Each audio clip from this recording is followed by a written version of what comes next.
The Tale of Genji, de Murasaki Shikibu, para explicar las motivaciones de un traductor. Lo que importa es que el traductor debe ser estimulado por la obra que traduce.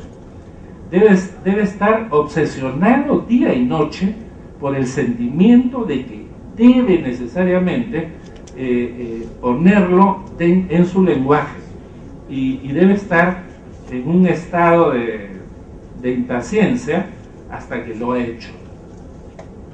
Cuando el Inca comienza su carrera de escritor, pensaba en castellano y su pluma corría ya con facilidad por las olas del idioma, aunque seguramente con un estilo sumamente limado y trabajado que oculta la dificultad de su facilidad. El caso de Garcilaso no es el del tránsfuga a otra lengua, como en los casos de Samuel Beckett o Vladimir Nabokov, que abandonan su lengua materna por distintos motivos. El primero del inglés al francés, el segundo del ruso al inglés. Garcilaso tenía la ventaja de poseer dos idiomas maternos, el quechua y el castellano. Su viaje a España en busca de conocimiento y de una vida mejor, además de cumplir con los designios de su padre, lo inclinan al castellano y en él compone sus obras maestras. Quizá habría que mencionar, antes de proseguir, que cuando el Inca publica su traducción de los diálogos de amor de León Hebreo, este libro contaba ya en castellano con dos traducciones anteriores. La primera, la de R. Guedelia Ibn Yahia, la segunda, la de Carlos Montesa. Los diálogos eran pues un libro apreciado como para tener tres traducciones diferentes en un lapso de 22 años. Entre 1568 y 1602 se publicó 5 veces contando con la traducción del Inca. Aunque no puedo comentar la calidad de las traducciones de Guedelia y de Montesa, por no conocerlas, la preferencia unánime de los críticos no deja ninguna duda de la supremacía de la versión realizada por Garcilaso, reimpresa varias veces durante el siglo XX, no por tratarse precisamente de León Hebreo, sino por haber sido traducida por el Inca. La versión de Garcilaso trasciende la obra original como una obra maestra del idioma castellano. Pero con la publicación de la traducción del Indio de los 3 diálogos de amor, no termina la obra de Garcilaso como traductor. En una nueva etapa se remonta a sus orígenes, a su otra lengua materna, el quechua. El ejercicio de la prosa no excluye la existencia en ella de la poesía, que se manifiesta por aquí y por allá en distintos momentos del discurso. La poesía puede destellar sin el esfuerzo deliberado del creador dentro de su prosa. La diferencia formal entre prosa y poesía es evidente. Expansión en la prosa, síntesis en la poesía. En muchas partes de los comentarios, los momentos poéticos deslumbran porque, por ejemplo, cuando tratando acerca de las aves cuenta su contemplación de los alcatraces que vuelan de mañana y de tarde, Garcilaso, con una completa evocación, se expresa con el supremo gozo del poeta que ilumina su visión en un momento de éxtasis genuino.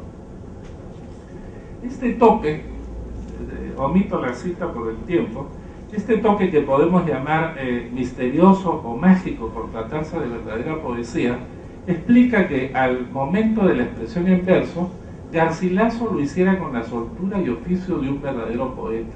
Es decir, al momento de tener que ordenar y expresar las palabras con el añadido del ritmo, elemento imprescindible de la poesía.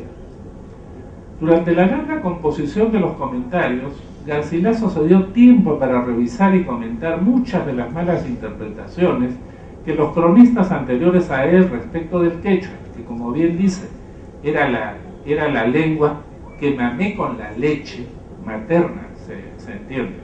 Por ejemplo, cuando se refiere a Dios y al Dios de los incas, Garcilaso dice: los indios no saben de suyo o no osan dar la relación de estas cosas con la propia significación y declaración de los vocablos, viendo que los cristianos españoles las abominan todas por cosas del demonio, y los españoles tampoco advierten en pedir noticia de ellas con llaneza, antes las confirman por cosas diabólicas como las imaginan. Y también lo causa el no saber de fundamento la lengua general de los incas para ver y entender la deducción y composición y propia significación de las semejantes dicciones. Y por esto, en sus historias, dan otro nombre a Dios, que es Tisi Viracocha, que yo no sé qué signifique, ni ellos tampoco. Este es el nombre de Pachacamac, que los historiadores españoles tanto abominan por no entender la significación del vocablo. Y por otra parte tienen razón, porque el demonio hablaba en aquel riquísimo templo, haciéndose Dios debajo de este nombre, tomándolo para sí. Pero si a mí, que soy indio cristiano católico, por la infinita misericordia, me preguntasen ahora cómo se llama Dios en tu lengua, diría Pachacamac, porque en aquel general lenguaje del Perú no hay otro nombre para nombrar a Dios sino este, y todos los demás que los historiadores dicen son generalmente impropios, porque o no son del general lenguaje o son corruptos con el lenguaje de algunas provincias particulares o nuevamente compuestos por los españoles, y aunque algunos de los nuevamente compuestos pueden pasar conforme a la significación española, como el de Pachayachacher, que quieren que diga hacedor del cielo, significando enseñador del mundo, que para decir hacedor había que decir Pacharrura, porque rura quiere decir hacer, aquel general lenguaje los admite mal, porque no son suyos naturales, sino advenedizos, y también porque en realidad de verdad, en parte bajan a Dios de alteza y majestad, donde le sube y encumbra este nombre Pachacamac, que es el suyo propio, y para que se entienda lo que vamos diciendo, es de saber que el verbo yacha significa aprender, y añadiéndole esta sílaba, shi, significa enseñar, y el verbo rura significa hacer, y con la shi quiere decir hacer que hagan o mandar que hagan, y lo mismo es de todos los demás verbos que quieran imaginar. Y así como aquellos indios no tuvieron atención a cosas especulativas, sino a cosas materiales, así estos verbos no significan enseñar cosas espirituales, ni hacer obras grandiosas y divinas, como hacer el mundo, etc., sino que significan hacer y enseñar artes y oficios bajos y mecánicos, obras que pertenecen a los hombres y no a la divinidad, de toda la cual materialidad está muy a la significación del nombre Pachacamac, que como se ha dicho quiere decir el que hace con el mundo universo lo que el alma con el cuerpo, que es darle ser, vida, aumento y sustento, etc. Por lo cual consta claro la impropiedad de los nombres nuevamente compuestos para dárselo a Dios, si han de hablar en la propia significación de aquel lenguaje, por la bajeza de sus significaciones. Pero puedes esperar que con el uso se vayan cultivando y recibiéndose mejor.